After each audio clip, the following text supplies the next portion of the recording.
Hello guys, आज पढ़ते हैं स्टैंडर्ड 6 एनसीईआरटी की इंग्लिश की lesson number 5, a different kind of a school. I had heard a great deal about Miss Beam school. मैंने Miss Beam के school के बारे में बहुत सारी चीज़ें सुनी हैं, but not till last week did I the chance comes to visit it. लेकिन लास्ट वीक तक, जब तक मुझे चांस नहीं मिला था ये स्कूल देखने का। When I arrived there was no one in the sight but a girl of about 12। मैं जब वहाँ पे पहुँचा तो मुझे और कोई नहीं दिखा, मुझे सिर्फ एक 12 साल की लड़की दिखाई दी। Her eyes were cover with the bandage, उसकी आंखों पे पट्टी बंधी हुई थी। She was being led carefully between the flower beds by the little boys who was about 4 years younger. यहाँ पे देखने जाए तो वो फ्लावर बेड्स के अंदर थी और वो यहाँ पे flower bed bye the little boy who was about the 4 year, और यहाँ पे एक छोटा सा बच्चा भी था जो लगभग 4 साल का था।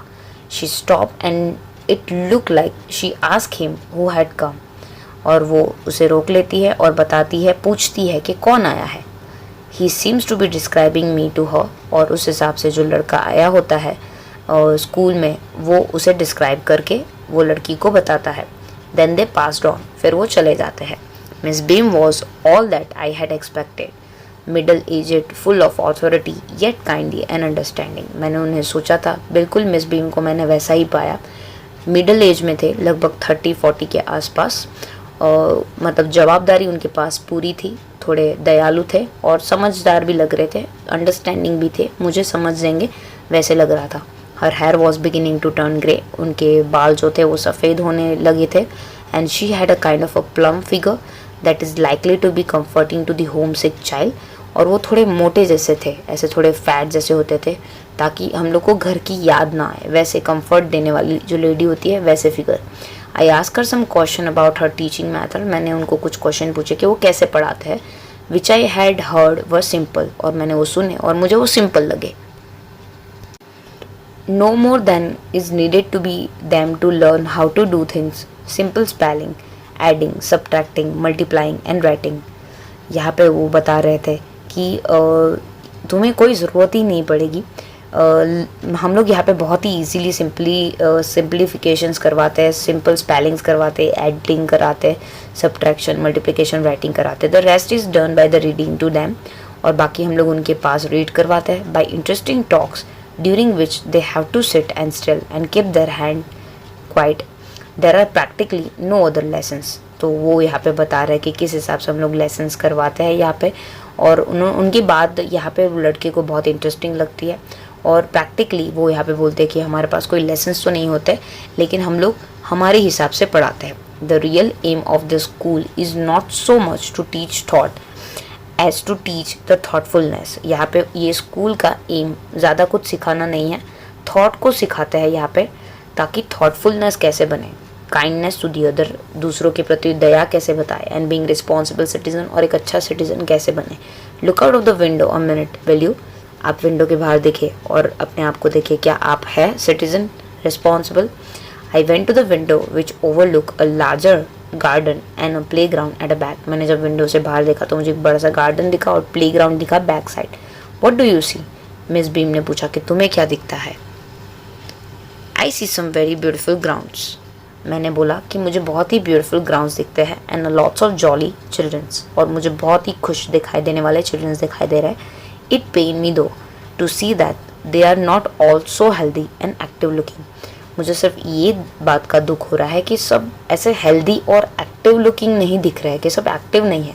When I come in I saw one poor little girl being led about. मैंने यहाँ पे जब मैं एंटर हुआ तो मैंने एक बहुत ही पुअर गर्ल को, एक छोटी सी गरीब लड़की को मैंने यहाँ पे देखा।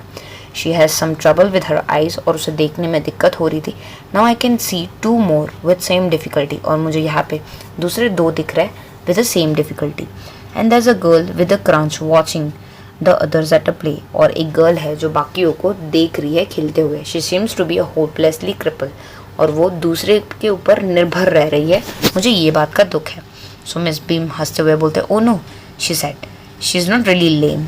उसने बोला कि वो लेम नहीं है, इसका मतलब है that day on which she acted if she was lame. यहाँ पे वो ऐसा जता रही है कि वो अंधी है, लेकिन वो अंधी नहीं है। यहाँ पे मिस बीम उसको एक्सप्लेन कराने की कोशिश करिए।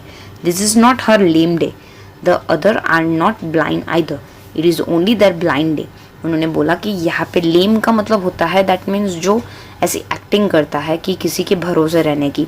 सो यहाँ पे बोल रहे हैं कि सबके हम लोग अलग अलग दिन लगते हैं, जैसे कि ब्लाइंड डे, लेम डे। सो उस हिसाब से उनको एक्ट करना होता है। सो आज उसका बोले कि आज तो लेम डे नहीं था उसका, आज ब्लाइंड डे था, तो वो इसीलिए वो ब्लाइंड होने की एक्टिंग कर रही है। I must have looked very surprise for she laughed again. और मैं बहुत ही सरप्राइज हो गया वहाँ पे, जो छोटा बच्चा आया होता है स्कूल में एडमिशन के लिए, और यहाँ पे मिस बीम वापस से हंस पड़ती है। This is the very important part of our system. To make our children appreciated and understand misfortunate, we make them share in misfortunate too. यहाँ पे बोल रहे हैं कि हम लोग यहाँ पे उनको बहुत ही इम्पॉर्टेंट सिस्टम सिखाते हैं यहाँ पे हमारे स्कूल में, कि अगर ज़िंदगी में कोई मिसफॉर्चुनेट हो जाए, आपके पास कोई दुर्घटना हो जाए, तो हम लोग उनको पहले से ही वो मिसफॉर्चुनेट फील करवा देते हैं। In each term every child has one blind day, one lame day, one deaf day, one injured day and one dumb day. यहाँ पे देखने जाए तो बोल रहे कि हर चिल्ड्रंस का एक अंधे होने का दिन होता है, एक मतलब किसी के सहारे होने का दिन होता है। लेम का मतलब ये हो गया कि खुद के सहारे ना चल पाए। डेफ डे मतलब बहरा हो गया। एक इंजर्ड डे होता है और एक नहीं बोलने वाला दिन होता है। During the blind day their eyes are bandage absolutely and they are on the honour not to pip.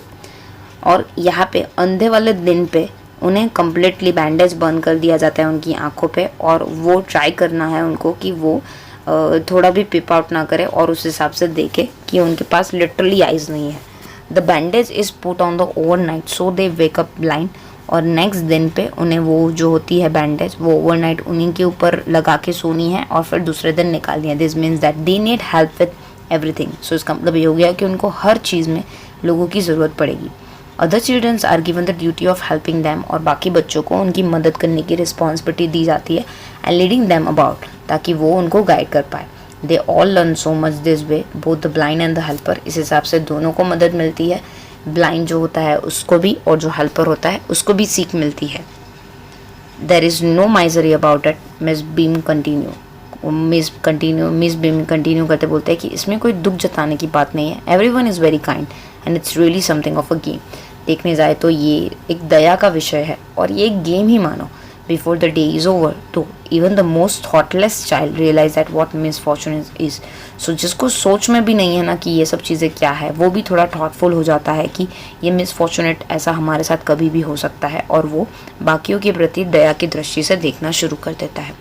The blind day is of course really the worst, but some of the child tells me that dumb day is the most difficult. उन्होंने बोला blind day of course बहुत ही ख़राब है, लेकिन कुछ children's यहाँ पे बोलते हैं कि डम डे मतलब नहीं बोलना वो सबसे डिफिकल्ट डे होता है। We can not bandage the childrens mouth, so they really have to exercise the will power. हम लोग मुंह तो बंद कर ही नहीं सकते, तो इसलिए हम लोग उनको बोलते हैं कि आप अपने आप से वो फॉलो करो कि आप बोल नहीं पाओगे।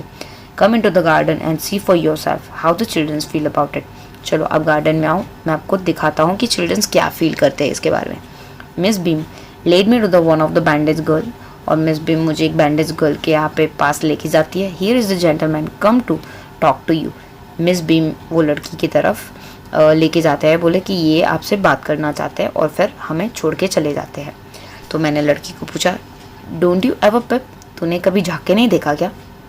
तो वो लड़की बोलती oh no she exclaim that would be cheating. ये तो चीटिंग कहलाएगी ना, वो लड़की उसको जवाब देती है। But I had no idea it was so awful to be blind. पर मुझे नहीं पता था पहले कि ब्लाइंड होना इतना ख़राब होता है। You can not see the thing you feel you are going to hit by something every moment. कितना ख़राब होता है कि आपको कुछ दिख नहीं रहा है और आप कभी भी किसी भी चीज़ से टकरा जाओगे, आपको हमेशा ये डर होगा। It's a relief just to sit down. ये कितना अच्छा है कि आप एक ही जगह पर बैठे रहो, ऐसा लगेगा कि आप बैठे ही रहो। तो वो लड़का पूछता है are you helpers kind to you, are you helpers kind to you, कि मतलब तुम्हारे जो हेल्पर्स है जो मदद करते हैं वो तुम्हारे प्रति दया दिखाते हैं क्या? सो लड़की जवाब देते बोलती है fairly but they are not as careful as I shall be when it is my turn. वो उतने भी केयरफुल नहीं होते जब मेरी टर्न आती है। तो मैं बहुत ही अच्छी हेल्पर हूँ। Those that have been blind already are the best helper. जो ब्लाइंड है वो बहुत ही अच्छे हेल्पर हो पाएंगे क्योंकि वो सब चीज़ें देख पा रहे हैं। इट्स परफेक्टली गैसली not to see, I wish you had try. मुझे पता है कि ये कम्प्लीटली नहीं देखना बहुत ही अजीब चीज़ है, लेकिन मुझे लगता है तुम्हें ट्राई करना चाहिए। I ask shall I lead you anywhere, क्या मैं तुम्हें कहीं पे ले जाने में मदद करूँ?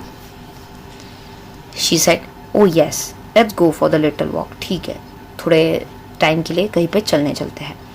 Only you must tell me about the things तुम मुझे चीज़ों के बारे में बताते जाना रास्ते में जो जो आए। I shall be so glad when today is over. मैं बहुत खुश होंगी कि आज का दिन कंप्लीट हो जाएगा। The other bad days can't be a half as bad as this. दूसरा दिन इतना ख़राब तो नहीं होगा at least. Having a leg tied up and hopping about a crutch is almost a fun I guess. दूसरा दिन ऐसा होगा कि आपको पैर बांध दिए जाएंगे और आपको कूदते रेंगते हुए आगे जाना होगा। Having an arm tied up is the bit more troublesome. हाथ पैर टाइट होना ये भी एक ट्रबलसम हो जाता है, because you can eat without have. आप खाना भी नहीं खा पाओगे किसी की मदद के बिना। Things like that. I don't think I mind being deaf for the day. इसकी जगह पे तो मैं डेफ होना ज़्यादा, बहरा होना ज़्यादा पसंद करूँगी, at least not much, but being blind is so frightening. लेकिन अंधे होना तो डर का विषय है। My head ache all the time just from worrying that I get hurt. मेरा सिर दर्द कर देता है, बस मैं सोचने में मेरा टाइम निकल जाता है, पेन हो जाता है सिर में कि मुझे कभी कुछ लग नहीं जाए। Where are we now? हम लोग कहाँ है अभी? तो मैं बोला उसको, इन द प्ले ग्राउंड। हम लोग प्ले ग्राउंड में है। वो वॉकिंग टूवर्ड द हाउस। हम लोग घर की तरफ जा रहे हैं। Miss beam is walking up and down the garden with a tall girl. एक लंबी लड़की के साथ जो मिस बीम होती है वो आगे पीछे ऊपर नीचे चल रही होती है। My little friend ask what is a girl wearing. So यहाँ पे मेरा छोटा सा एक फ्रेंड है, वो पूछता है कि वो लड़की ने क्या पहना हुआ है। तो मैंने बताया a blue cotton skirt and pink blouse. और यहाँ पे डिस्क्रिप्शन देता है कि स्कर्ट ब्लू कलर की है और ऊपर का जो टॉप है वो पिंक कलर का है। तो she said I think it's Millie. हाँ, वो मिली होगी। What's colour is her hair. उसके बालों का क्या कलर है। सो मैंने बताया वेरी लाइट ब्राउन कलर के ऐसे। तो बोले हाँ of course that is a Millie. She is the head girl. वो हमारी स्कूल की हेड गर्ल है। There is an old man tying up rose I said. बोला कि वहाँ पे एक ओल्ड मैन है जो रोज़ को टाइड कर रहा है।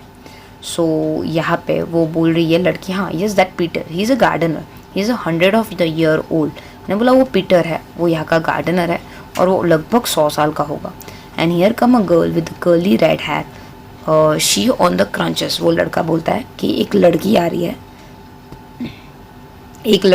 है यहाँ पे, रेड हेयर है उसके, कर्ली है, एंड वो क्रंचेस करते हुए आ रही है। दैट मीन्स जो हाथ में लिया होता है, जो अपंग होते हैं वो चलते चलते क्रंच करते आ रहे होते हैं, कुत्ते कुत्ते वैसे। तो she said that's Anita. Okay, वो अनीता होगी। वैसे करके उससे बात करते करते सबका डिस्क्रिप्शन दे रही है। And so we walk on. हम लोग चलते गए। Gradually I discover that I was 10 times more thoughtful that I ever thought I could be. और मैं ये सोचते और ज़्यादा थाटफुल हो गई। I also realized that if I had to describe people and the things to someone else, it made them more interesting to me. अगर मुझे लोगों को डिस्क्राइब करने का मौका मिले और मैं रियलाइज़ करूँ कि मैं लोगों को इस हिसाब से डिस्क्राइब करूँगी तो ये मेरे लिए बहुत ज़्यादा इंटरेस्टिंग है। When I finally had to leave, I told Miss Beam that I was very sorry to go. और मुझे जब जाना पड़ेगा तो मैंने बोला मिस बीम को कि मुझे यहाँ से जाना पड़ेगा। She replied, oh, then there is a something is my system after all. उन्होंने बोला कि ठीक है, ये मेरी सिस्टम का पार्ट है। ये ईवी ल्यूकस ने लिखी हुई है। Thank you so much. अभी तक आपने हमारी चैनल को सब्सक्राइब नहीं किया है तो सब्सक्राइब आइकन को क्लिक करके सब्सक्राइब कर दीजिए। कमेंट में ज़रूर बताइए वीडियो आपको कैसी लगी और लाइक करना मत भूलिएगा। Thank you so much.